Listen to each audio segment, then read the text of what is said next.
Well, this doesn't look right. And why these parts just pass through each other? Now, you're probably thinking, I forgot to set up the contact, but we can see the contact between the parts has been specified. So now what? This is a seemingly simple mechanical problem. So what did we do wrong? Simulating this type of problem requires an understanding of what is called large deflection analysis in ANSYS Mechanical. Parts that may require large deflection analysis we can find everywhere around us, from sporting goods, to seals in our appliances, to wind energy blades. So in this video, we're going to be hands-on inside ANSYS Mechanical, showing how we solve a large deflection analysis and how it affects our results. So ready? Let's get started.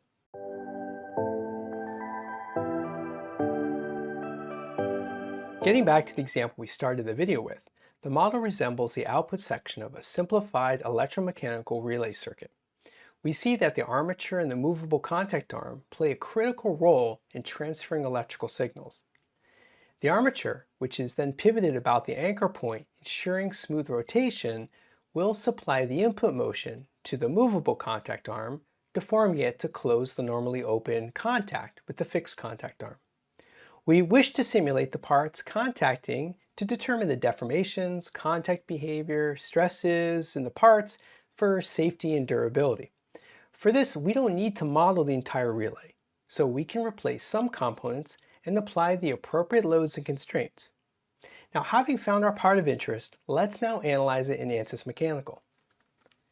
Now, as the loads are not time dependent, we set the analysis to static structural. The two arms with the length of 20 millimeters each are assigned with the default structural steel material. A frictionless contact is used to define the contact type with the respective contact and target face, and symmetric contact is specified for the behavior. We also specify a predict to impact time step control, and we'll discuss why we do this shortly when we get into the discussion about time stepping. Also, contact behavior is typically improved with smooth representation of the topology, so to this end, the faceted of the complex curvature in the contact should be avoided, so we're using an element size of 0.1 millimeters at the face of the contacts. The multi-zone mesh method we selected in this example as it allows us to capture the complex curvature with fewer nodes and elements compared to the tetrahedral mesh method. Now let's check the status of the assigned contacts and using the initial information of the contact tool. Here we can see the contact status is far open and there are two contacts reported since the behavior is set to symmetric. Now moving now to the boundary conditions, the end faces are rigidly fixed to represent them being immovable at their ends. The remote displacement of 1.5 millimeters represents the input motion provided because of the armature. Now we use the remote displacement because it provides 6 degrees of freedom, and this allows us to prescribe a displacement at the remote point, but still allow the nodes of the face to rotate unconstrained about the remote point. Now having completed the pre-processing, let's solve the model and check the results. Insert a total deformation result. Now play the animation. Did you notice something improperly defined as the desired deformation is not obtained, right? Did we miss something? As discussed, the deformation is significant for the dimensions, and the effects of this geometric nonlinearity were not accounted for in the analysis. While we did get the one part to deform, the contact was not detected, providing us with a set of false results. If we go back, we can remember setting the contact behavior to symmetric and the contact was in a far open state. The solver does not check or change the status of the contact as the body deforms since large deflection was off, which is the default. So let's take a moment to understand the large deflection analysis. And if you're interested to learn more about the formulations and governing equations, please see the course titled Large Deformation. Any structure experiencing a load is always vulnerable to deformations, irrespective of the nature and magnitude of the load applied. However, when the structure undergoes deformation that's large enough to change its shape or size shape or orientation, it triggers certain effects that can impact the system's response. These effects are mainly observed due to the change in the structure's shape and is often introduces a form of nonlinearity known as geometric nonlinearity. Here, the stiffness K is the function of displacement U. The degree of which this nonlinearity affects the solution accuracy is controlled by certain variables, including the nature of the loading, the materials used, the boundary conditions, etc. If these effects are not taken into consideration while performing our structural analysis, it may result in inaccurate results. Hence, to account for them and to analyze the structure's response accurately, we should turn on large deflection in ANSYS Mechanical. To include the effects of nonlinear deformations and, in this specific case, improve the contact detection, we move on to define proper analysis settings. So, going back to Workbench Mechanical, we duplicate System A and we rename it. Now, open up System B and go to Analysis Settings. Now set the large deflection to on. The question now that arises is, when exactly do we turn on large deflection? A rule of thumb could be consider it whenever we should turn it on in situations where the final deformed shape appears to be visibly different than the original geometry. Otherwise, in the case of small deflections, we generally consider the assumption where the final shape is approximately equal to the original shape. Now, in many engineered components, the deformations are small. Think of stress analysis of a pressure vessel. The large deflection effects are not necessary, but in cases where we can visibly see the deformations, for example, a fishing pole, they become extremely important. However, we cannot always tell with certainty whether the large deflection effects are required or not. If in doubt, consider turning on large deflection because it will never make the analysis results less accurate, as it doesn't exclude any formulations, but in fact includes all the additional ones necessary to capture the effects appropriately. However, we should point out and keep in mind that there will be added computational expense to include it. So let's discuss some quick rules of thumb with examples. First, we'll consider example of a diving board. A diving board is much like our relay, but in this diving board example, we apply a large enough load to visibly see the different results. Since the deformed shape is visibly different than the original geometry, we should turn large deflection on. If we compare a diving board with large deflection off and with on, we can see the difference in results. But which is correct? Large deflection on is correct. In this case, the two types of geometric nonlinearities of behavior introduced here are large strain and large rotation. Now, how about a tensile specimen which undergoes a large straining during the necking phase? Here, the model consists of plasticity and contains plasticity, and we expect more than a few percent of plastic strain. As a result, turning on large deflection is necessary. And even hyperelastic materials like rubber, for example, in an O-ring seal, large deflection will need to be on. Not only do we expect large strain and rotation, but the hyperelastic material laws are nonlinear and do not work with small deflection formulations. And of course, contacts, where the contacts are areas changing, such as sliding components, or even for contacts that are far open and later will come into contact, as in our relay example here. Now keep in mind that models that have pressure loads where the load vector should follow the deformation shape, such as a snap through of a rubber seal with applied normal pressure. We should also mention that the models experience stress stiffening or spin softening, which is common in large rotating structures that deform visibly, such as rotor blades or wind blades. In all these cases mentioned, it's highly recommended to turn on large deflection. Okay, now back to our model. Let's also change the auto stepping options and define them by substeps. But you may ask, what is a step and a substep? A step corresponds to a set of loads for which we want to obtain the solution and review results. There are several scenarios where we may want to consider using multiple steps within a single analysis. Steps are also required if we want to change the analysis settings for a specific time period.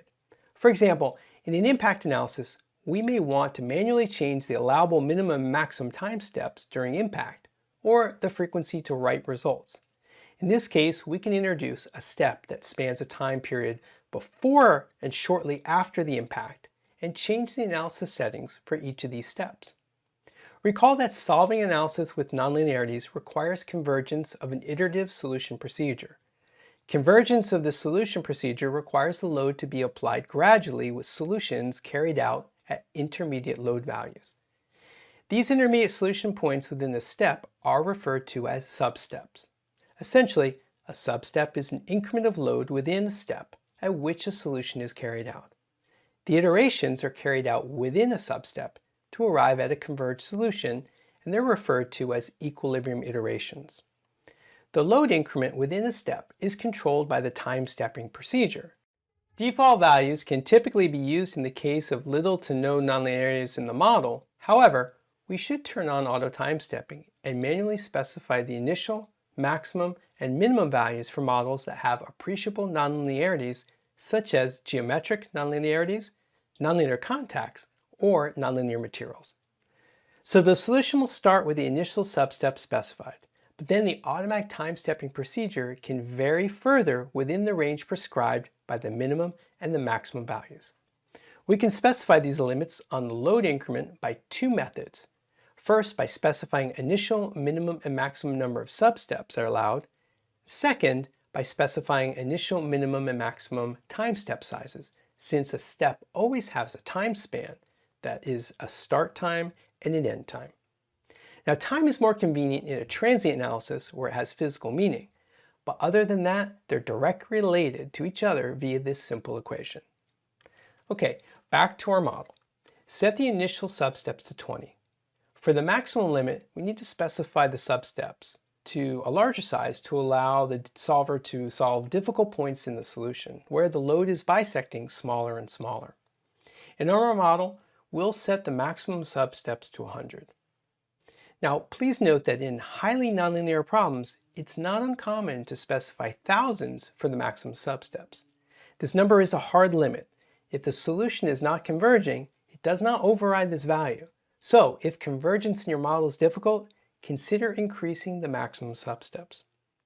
Let's use an arbitrary force deflection curve to understand how the increment in the applied force value is related to the substep. If we have a strongly nonlinear force deflection curve, the solver can start with bigger increments of load which correspond to larger time increments.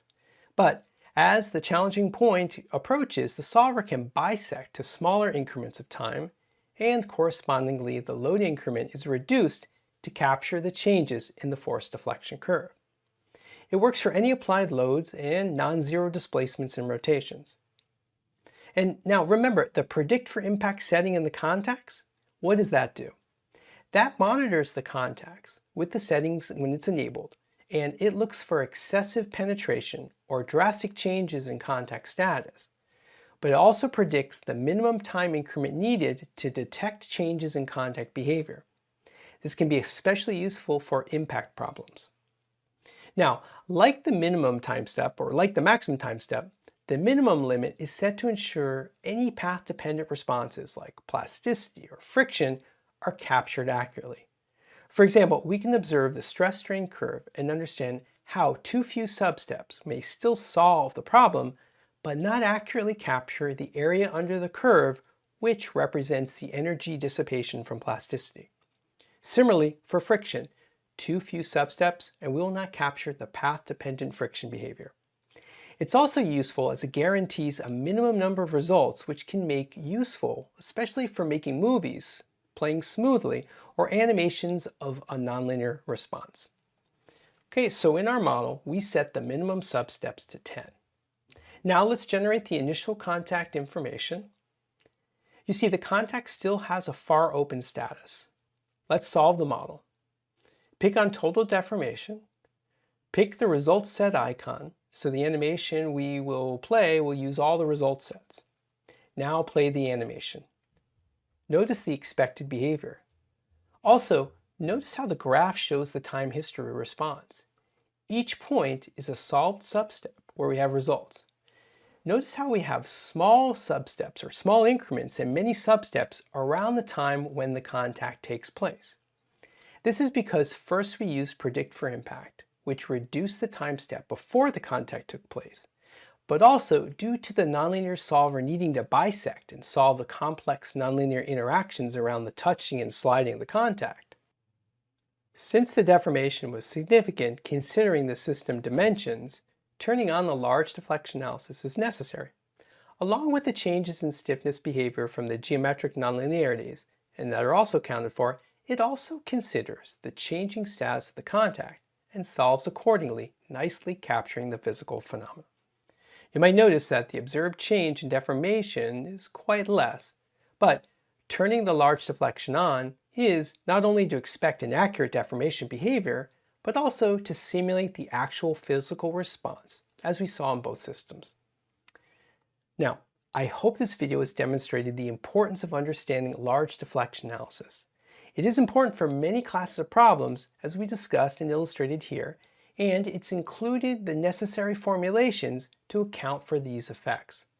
Large deflection analysis never computes less physically accurate results, but it does add computational costs, so it's a good idea to understand your structure to decide when to turn it on. If in doubt, you can turn it on. It's also important to set the time stepping procedure to auto and specify initial, minimum, and maximum values, especially for highly nonlinear problems as we discussed. Thank you for watching, and do check out our courses and other content on ANSYS Innovation Space to discover more useful learning resources.